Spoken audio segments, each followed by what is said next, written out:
नमस्कार, हमारे social media network news धारा पर आपका बहुत स्वागत है। मैं हूं आपके साथ प्रियंका मिश्रा। और देश इस समय अपने संविधान की 75वीं वर्षगांठ मना रहा है और जिस तरह से संसद में संविधान सभा पर लगातार चर्चा चल रही है, संविधान पर अलग अलग दलों के द्वारा बहस देखने को मिली है। राजनाथ सिंह ने सबसे पहले इस संविधान को लेकर चर्चा की शुरुआत की सदन में और जिसके बाद पहली बार संसद पहुंची वायनाड से कांग्रेस की सांसद प्रियंका गांधी की भी चर्चा इस विषय पर देखने को मिली है, जिसके बाद तीखी नोकझोंक तो निकल कर सामने आ रही है। लेकिन प्रधानमंत्री नरेंद्र मोदी ने भी संविधान के 75 सालों की पुरानी याद करते हुए एक बार फिर से देश में इमरजेंसी को लेकर, क्योंकि संविधान की चर्चा हो और इमरजेंसी का जिक्र ना हो ऐसा कम ही होता है, तो संसद में जिस तरह का जिक्र देखने को मिल रहा है, प्रधानमंत्री नरेंद्र मोदी ने अपने भाषण के दौरान संविधान के सम्मान की यहां पर बात की है। इसके अलावा भारतीय जनता पार्टी और इंडिया गठबंधन कांग्रेस के तमाम नेताओं के बीच में अब संविधान को लेकर जोरदार बहस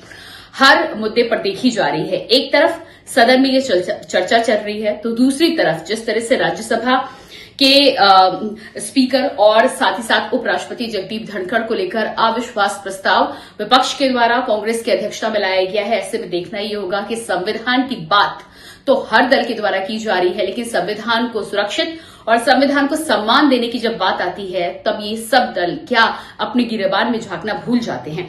तमाम तरीके की बातें निकलकर सामने आ रही हैं। कहीं कांग्रेस की इमरजेंसी की याद आ रही है, तो कहीं कांग्रेस लगातार भारतीय जनता पार्टी पर संविधान संशोधन कर संविधान को खतरे में होने की बात कहता हुआ नजर आ रहा है। ये चर्चा अभी से नहीं, लोकसभा चुनाव के समय से चली आ रही है और संविधान की कॉपी जिस तरह से लोकसभा चुनाव के हर मंच पर देखने को मिली है, इससे एक बात तो बिल्कुल साफ है कि देश संविधान पर चलता है। संविधान को लेकर हर राजनीतिक दल को चिंता है और वो चिंता चाहे अपने नफे या नुकसान के लिए या जनता के लिए हर मंच से दिखाई देती है। लेकिन हम जनता के तौर पर संविधान को कितना समझते हैं, संविधान की रक्षा के लिए हम अपनी तरफ से क्या कुछ दायित्व निभाते हैं और अपनी तरफ से दायित्व निभाने में अपनी मूल जिम्मेदारियों के साथ ही साथ वोट के अपने अधिकार का कितना प्रयोग करते हैं, कितने सही तरीके से प्रयोग करते हैं, ये हमारे हाथ में वो शक्ति है जिसका प्रयोग हर 5 साल पे करके हम इस संविधान को यूं ही बचाए रख सकते हैं। और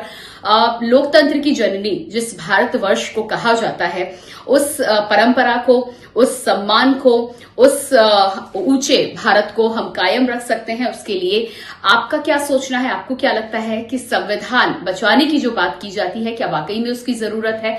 संविधान के सम्मान की जब बात आती है तो हर दल को और साथ ही साथ आम नागरिक को संविधान के सम्मान को लेकर किस तरह का आचरण और व्यवहार रखना चाहिए, इसके लिए आप क्या सोचते हैं? क्या हमें अपने दैनिक जीवन में करना चाहिए और क्या राजनीतिक दलों और राजनीतिक पार्टी के नेताओं को कोई भी कार्य करने से पहले सोचना चाहिए, या आप कमेंट बॉक्स में जरूर बताएं। आपका क्या कुछ कहना है संविधान सभा की चर्चा को लेकर और संविधान के 75 साल पूरे होने को लेकर, ये भी मैं जानना चाहूंगी। इसके साथ ही साथ आप सभी भारतवासियों को संविधान के 75 वर्ष होने की बहुत बहुत शुभकामनाएं। धन्यवाद।